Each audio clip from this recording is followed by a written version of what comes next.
Hello, welcome, Cabbage here. In War of the Visions, let's do a review of Mont. He is the main character of the game, and then a free character as well, so everybody will get him. And this is the Trust Master and then all skills review. In order to get the Trust Master, you have to get him to star level 6, and then 5 crystals. I've done that. And then in order to access all of his skills, you need those 2 things, and then also all the job levels up to at least 12. So then we'll have access to his full ability board. And then I'll also talk about which type of players should maybe max him, free-to-play dolphins or whales. And then we'll do some damage comparison with his different skills at the end. But in a nutshell, Mont has good stats, and then an interesting mix of abilities, a pretty versatile Trust Master, and then he's easy to max as well.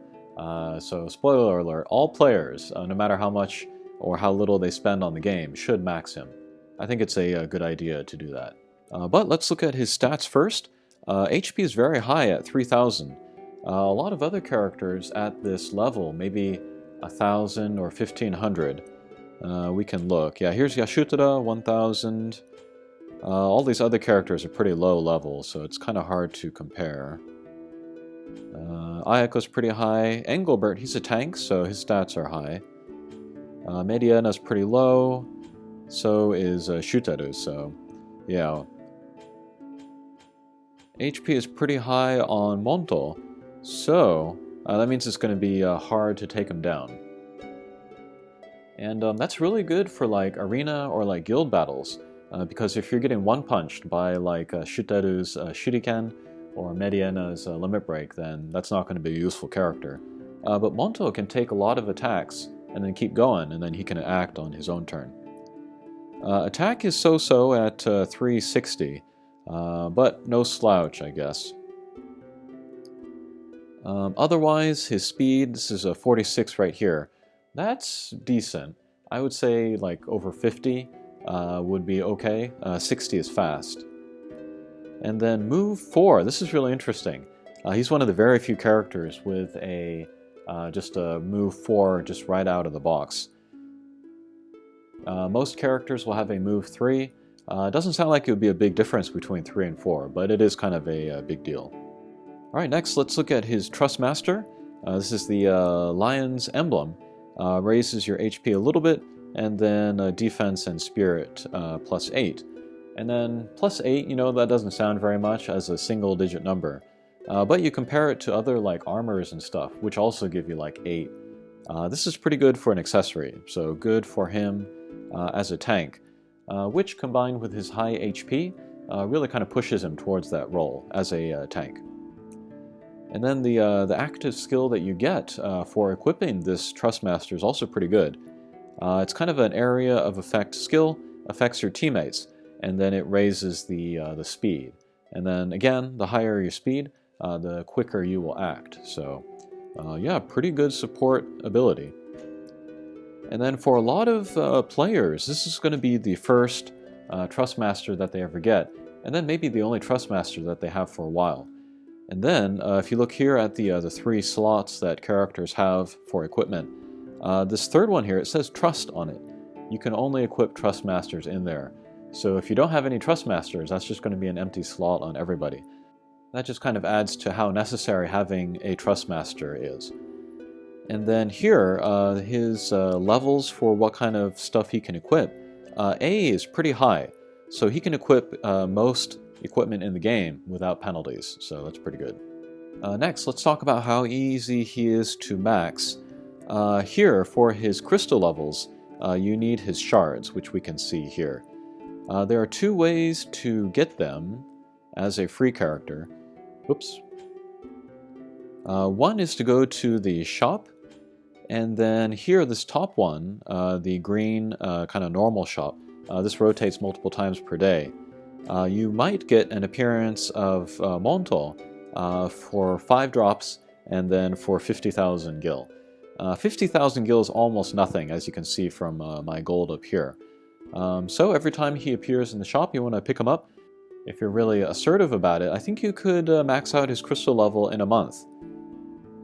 And then there is another way. You can go here to the world quests, and then go here. And then this first one, the Leonis Woods, you can play this hard quest. You can play him up to 3 times a day, and then you will get the, I guess it's a guaranteed drop now, and then you can slowly build him up in that way as well. And yeah, because Mont, it's easy to raise his crystal level, it's also easy to get his Trustmaster, which again is why maybe it would be your first and only Trustmaster for a while. And then because he is an SSR unit, it's like an uncommon unit, it takes less to raise his star level. That hasn't gone into effect yet, but later this month all of the requirements will be lowered. So yeah, you don't need to spend as much to max him there anyway. Okay, finally, let's look at his jobs. We'll go to the ability grid, and then down here to ability set. So here, these are the main, this is the main job here, and then these come with skills that are always on. So this first skill here, this is maybe his most famous and most annoying ability, but that's a stone throw. If you've played Final Fantasy Tactics, then you know Ramsay, he has stone's throw. And then you're always using that just so you can gather JP, job points, so that you can raise his skill levels. This skill is used a lot when you do auto battle here in War of the Visions. A lot of times I would rather he would do like a self buff or just like wait so that you could fill his gauge, his CT gauge more quickly, so he could act more quickly later. But he does use it a lot. Once you get him to like over like level 90 and then you raise the level of his stone throw a little bit, then it can be strong enough to one-punch guys on really easy quests. But yeah, for the most part, I don't know. A lot of players, I think they would appreciate like the ability to turn this skill off so that he wouldn't use it in auto battle. Otherwise, this is a self buff for attack that can be useful. And then here, this is like a Beast Slayer attack. It's a short range, just guys that he's next to, but that can do extra damage on beasts. But Killer Blade, I think, might be his best attack skill. As you can see, it has like a 2-panel range, so that's nice. It has a Man-Eater, and then there's lots of like man characters, especially in easier quests. And then it has a higher multiplier as well. We can see the big here, as opposed to the medium here for the Beast Slayer. So Killer Blade, maybe one of his better attacks. And then he also has Jammer Edge, which is very, very niche. It does low damage, as we can see here, but whatever character he hits, if they're in the middle of charging an attack or a magic spell, it will actually cancel that attack. So that could be very powerful, but maybe difficult to use. You might not find yourself in that situation very often. Okay, and then down here we can select sub-jobs, and then there's also Lord in here. But I actually don't recommend Lord as a sub-job, because the 2 skills in here, Tackle and then kind of an area heal, are only okay. They're not nearly as good as the other 2 sub-jobs. And then the other 2 sub-jobs available are Paladin and Knight. Paladin can be good for maybe higher level quests, because that gives him a lot of like tanking skills. So let's look in here. So here's a self-heal, here's a self-buff for defense stats. Here is a self-buff, it's like a life 3. If he goes down, he will revive himself, but only if he casts it on himself. And then another area heal, which will be better than the area heal that we saw for the Lord subjob. And then he has some interesting attacks as well. This is Blade Bash. This is one of the first attacks that he gets. And this will hit a guy next to him and then possibly stun them, so that's a nice support ability. And then here, Attract Blade. This might be my favorite attack of his. But as you can see, it has some range, it also has some area of effect, and also it gives Provoke to him, which is very important as a tank. You can take Mont and you can move him into like a middle of a bunch of enemies, but that doesn't guarantee that the enemies are going to attack him. So if you do use Attract Blade, you can more easily provoke people to him. Unfortunately, you can only use this 2 times per battle, and then it's very expensive as well, so it's kind of a precious skill which you need to pick the timing for pretty carefully. Alright, so that was Paladin. Again, This is more for maybe like higher level quests, or if you want to use him specifically as a tank rather than damage. If you did want to use him for damage though, I would recommend the Knight subjob. This one has some cool skills. This also has a self-heal, and then here, Power Break, Speed Break, and then Magic Break. These will break the enemy's stats, and as we can see, it will affect the 3 slots in front of him, not just that first one, but kind of like on the diagonals as well. So these are versatile attacks which can hit multiple guys at once, and pretty decent damage, as we will see later. Let's see, there's also an Arm Break here. This is not as good as the other ones because it only hits one character, but it might give the status effect of Don't Act. So enemies, if they get this status effect, they'll be able to move around, but they won't be able to do any actions, and that's kind of powerful. And then here's a TP break. This is like an MP break, and then it has some distance as well, but does almost no damage, so you can't really rely on that for that. So yeah, for most missions, I would say do the Knight subjob, because he'll have more attacks. And then that's kind of the name of the game in the meta right now, is to just do damage. You don't need the tanking as much, but for those certain cases you can do the Paladin subjob. Okay, next let's look at his support skills. So he has HP up, that's good for tanking. Here this is a resistance to debuffs, that could be interesting in certain cases. Here this is an attack up, you probably want this on most of the time to go with his Knight sub-job. And then here this is an HP and defense buff. This is good just for all around. And then counter or reaction skills. He has a basic counter attack, that's good. Here this is a like a reaction damage mitigation, so that can be good for the Paladin subjob. And then Sword Guard, this is also another damage mitigation thing, so. Okay, and then Master Ability, if you get him to level 40, is Defense plus 15. That's pretty good, so that'll make him even harder to take down.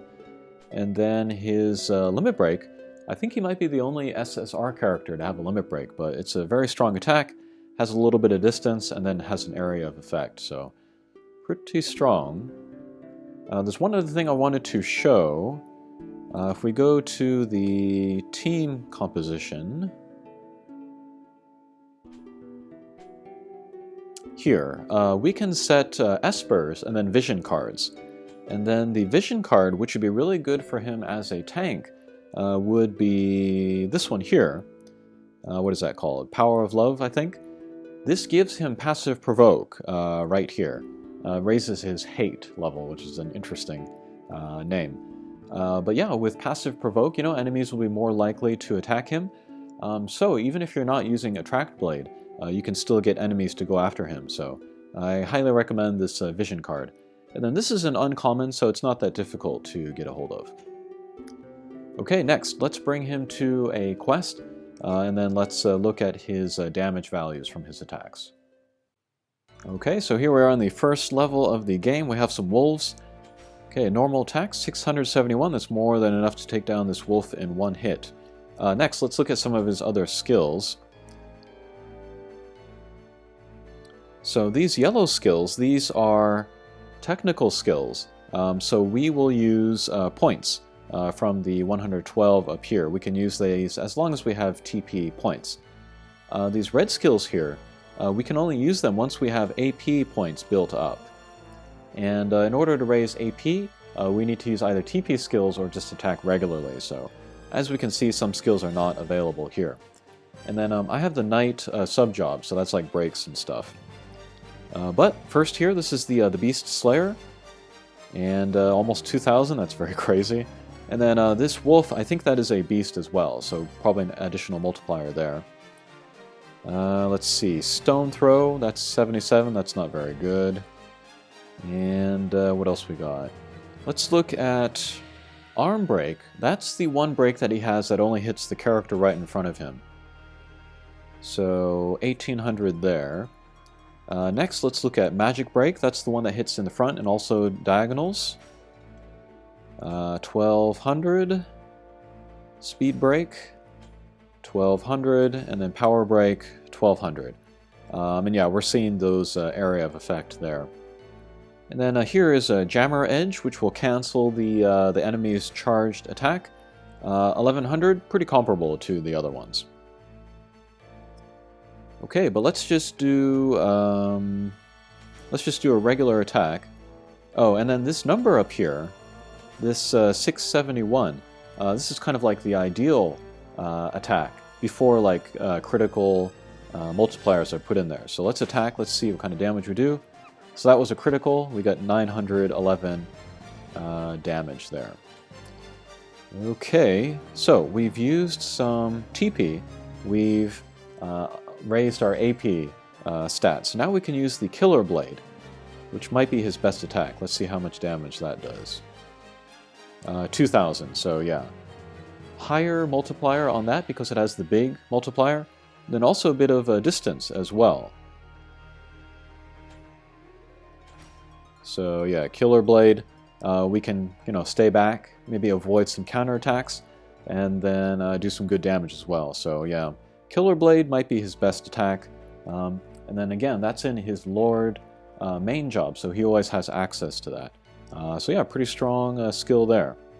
And then just for fun, let's look at his Divine Heal. That's a self-heal for 249. We can compare that to the other heal that he has as a Paladin. So let's look at Paladin next. Okay, we are back. Let's look at the Paladin skills. So we have a few more yellow TP skills. So Sentinel again, that's the self-buff for defense. Here is Divine Grace. This is also a self-heal, but it has an area of effect, so it's looking better than his regular self-heal. Let's use this so that we can raise the AP meter. Okay, so we still have Killer Blade and Jammer Edge. Let's keep going. Let's save up until we build up enough AP to get the Attract Blade. So I guess we'll do one more time. We'll do the Self Life 3. Why not? Okay, good. Guts. That's the name of the skill that gives him the Self Auto Revive, I guess. Okay, so we have enough to cast the Attract Blade, and again, yeah, it has that kind of long range of effect, and then also kind of an area of effect where it does hit, and then pretty good damage as well, 1800, so that is cool. And then let's also look at a Blade Bash, which is less expensive, but only has a single panel of range. Pretty decent damage, has a chance to stun, 33% as we can see there. Let's use the Attract Blade. See what that looks like. Very cool. And then raises, gives the self-provoke, so yeah. Okay, so that is a look at Mont, a free character, the main character, and then really, really strong. Probably a lot stronger than he needs to be. And yeah, a lot of people think that he's like the strongest main character, free character in any mobile game. He's super worth maxing out, and pretty easy to max out as well, so I can recommend all levels of players do that. Okay, that'll do it for this video. Thanks for watching, and we'll see you again. Take care.